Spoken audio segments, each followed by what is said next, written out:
Chest pain అనేది మీకు only heart వల్లే కాదండి, లంగ్స్లో ప్రాబ్లం ఉన్న ప్లూరా కానీ ప్లూరల్ ఎఫ్యూజన్ ఉన్న రావచ్చు, ఆర్ స్టమక్ ఎపిగాస్ట్రిక్ ఏరియాలో రిట్రోస్టెర్నల్ బర్న్ లాగా ఉన్న స్టమక్ వల్ల రావచ్చు, అండ్ ఆబ్వియస్గా హార్ట్ వల్ల రావచ్చు, and skin and soft tissue అంటే బోన్స్ వల్ల కానీ మజిల్స్ వల్ల కూడా రావచ్చు.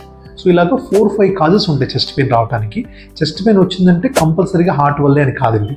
సో మనము ఏం చేయాలి చెస్ట్ పెయిన్ వచ్చినప్పుడు? సో మెయిన్గా మీరు అబ్జర్వ్ చేయాల్సింది పీరియాడిసిటీ, అంటే ఫ్రీక్వెంట్గా వచ్చి తగ్గుతుందా ఆర్ కంటిన్యూస్గా ఉంటుందా. జనరల్గా హార్ట్ రిలేటెడ్ పెయిన్స్ అన్నీ కంటిన్యూస్గా నాన్ స్టాప్గా ఉండవు. ఇది ఒక సింపుల్ క్లూ ఒకటి.